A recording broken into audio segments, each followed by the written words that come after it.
فاتح ایران حضرت سعد بن ابی وقاص رضی اللہ تعالیٰ عنہ کا تعلق قریش کے قبیلے بنو زہرہ سے تھا، جو حضور صلی اللہ علیہ وسلم کا ننیالی خاندان ہے۔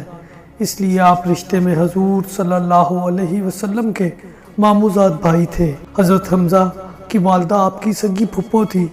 ہجرت مدینہ سے 30 برس پہلے پیدا ہوئے۔ نزول وحی کے 7ویں روز حضرت ابو بکر صدیق رضی اللہ تعالیٰ عنہ کی ترغیب دلانے پر مشرف با اسلام ہوئے اور عمر بھر حضور صلی اللہ علیہ وسلم کے محافظ خصوصی کے فرائض انجام دیتے رہے۔ سعد بن ابی وقاص بہت مضبوط جسم کے انسان تھے۔ قد چھوٹا ہونے کے باوجود رعبدار شخصیت کے مالک تھے۔ تیر اندازی میں اپنا جواب نہیں رکھتے تھے۔ اسلام کی خاطر سب سے پہلے کسی کافر کا خون بہانے کا شرف بھی آپ کو حاصل ہوا۔ جب کفار نے نبی اکرم صلی اللہ علیہ وسلم پر حملہ کرنا چاہا تو ایک مردہ اونٹ کی ہڈی سے دشمنوں پر حملہ کر کے ان میں سے ایک کو لہو لہان کر دیا اور باقی سب بھاگ جانے پر مجبور ہو گئے۔ سعد بن ابی وقاص رضی اللہ تعالی عنہ اور ان کا خاندان ذوق جہاد میں بہت ممتاز تھے۔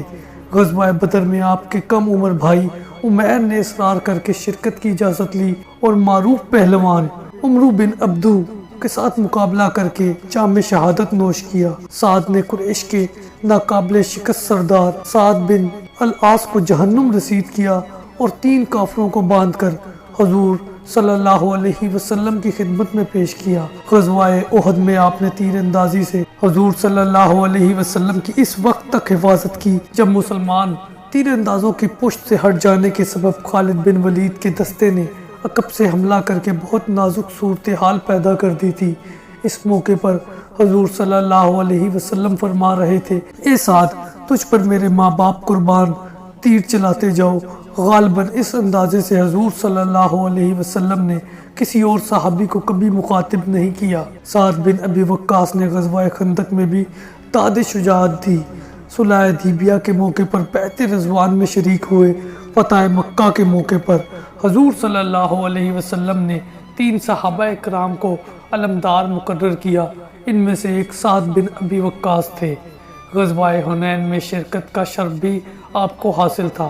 فتح خیبر میں بھی آپ رسول صلی اللہ علیہ وسلم کے اہم رکاب تھے اور غزوہ حنین میں بھی آپ کا خاص اعزاز یہ تھا کہ خطرناک ترین حالات میں آپ کو رسول صلی اللہ علیہ وسلم کی حفاظت کی ذمہ داری سونپی جاتی۔ حجت الوداع کے موقع پر اتنے بیمار ہو گئے کہ صحت یابی کی امید نہ رہی۔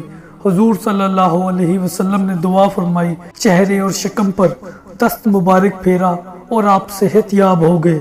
اس موقع پر آپ کے دعائیہ کلمات آپ کے فاتح قدسیہ ہونے کی پیشگوئی کا رنگ لیے ہوئے ہیں۔ آپ نے فرمایا، سعد، شاید خدا تم کو بستر سے اٹھائے اور تم سے کچھ لوگوں کو فائدہ اور کچھ کو نقصان پہنچے۔ آپ نے اس موقع پر اپنا سارا مال صدقہ کر دینا چاہا، لیکن حضور صلی اللہ علیہ وسلم نے صرف 1/3 صدقہ کرنے کی اجازت دی۔ آپ حضرت ابو بکر صدیق رضی اللہ تعالیٰ عنہ کے ہاتھ پر بیعت کرنے میں پہل کرنے والوں میں سے تھے اور انتظامی صلاحیت کی وجہ سے آپ کو بنو حوازن کا عامل مقرر کیا گیا۔ اس منصب پر آپ کئی سال فائز رہے۔ آپ رضی اللہ تعالیٰ عنہ کی زندگی کا بہت عظیم کارنامہ یہ ہے کہ آپ نے اس نازک وقت میں اسلامی لشکر کی قیادت کی جب ایران کے محاذ کی صورت بہت تشویقناک تھی۔ جسر کی جنگ میں ابو عبیدہ ثقفی شہید ہو گئے تھے۔ ایران میں نوجوان بادشاہ یزدگرد نے اقتدار سنبھال کر ایران کی فوجی قوت کو بہت تقویت دی اور ایک جرار لشکر تیار کر کے اسلامی سلطنت پر حملہ آور ہونے کے احکامات جاری کیے تھے۔ ان حالات میں بعض صحابہ کی رائے یہ تھی کہ امیر المومنین عمر بن خطاب کو خود محاذ پر جانا چاہیے۔ چنانچہ وہ مدینے سے اس نیت سے روانہ بھی ہو گئے، لیکن بعد میں حضرت علی اور حضرت عبد الرحمن بن عوف نے سعد بن ابی وقاص کو سپہ سالار مقرر کرنے کی تجویز پیش کی۔ اس طرح یہ جہان دیدہ اور بہادر جرنیل محاذ جنگ پر پہنچا۔ قادسیہ کی جنگ طویل ترین، سب سے زیادہ فیصلہ کن اور اہم جنگ تھی۔ 3 روز کی اس جنگ میں شجاعت کے نئے ریکارڈ قائم ہوئے۔ جنگی چالوں میں دشمنوں کو مات دی اور کسریٰ کی فوج کو شکست دی۔ اس کی سلطنت کی بنیادیں ہل گئی۔ جنگ کے بعد سعد بن ابی وقاص نے یک کے بعد دیگرے ایران کے تمام فوجی مراکز پر حملے کیے اور ایرانی دارالحکومت مدائن کی طرف پیش قدمی کی۔ دریا دجلہ کی طغیانی اور تند و تیز موجیں بھی لشکر اسلام کا راستہ نہ روک سکی اور سعد بن ابی وقاص نے خدا کا نام لے کر اپنے گھوڑے کو دریا میں ڈال دیا۔ مسلمان ہنستے کھیلتے دریا عبور کرنے لگے۔ مدائن کے بعد جلولہ اور دوسرے شہر فتح ہوئے اور نوادرات اور مال غنیمت مدینہ روانہ کر دیے۔ سعد بن ابی وقاص ایران کے پہلے امیر تھے۔ آپ نے کچھ دیر تک مدائن کو اپنا مرکز حکومت بنایا، پھر 17 ہجری میں کوفہ کا شہر بسایا۔ آپ کے دور امارت میں بے شمار مدرسے، مکتب، مساجد، پل اور نہریں بنائی گئی۔ حضرت عمر نے بعض شکایات موصول ہونے پر 21 ہجری کو حضرت سعد کو ان کی ذمہ داریوں سے سبکدوش کر دیا۔ حضرت عمر نے جن 6 افراد کو خلیفہ منتخب کرنے کا اختیار دیا تھا، سعد بن ابی وقاص ان میں سے ایک تھے۔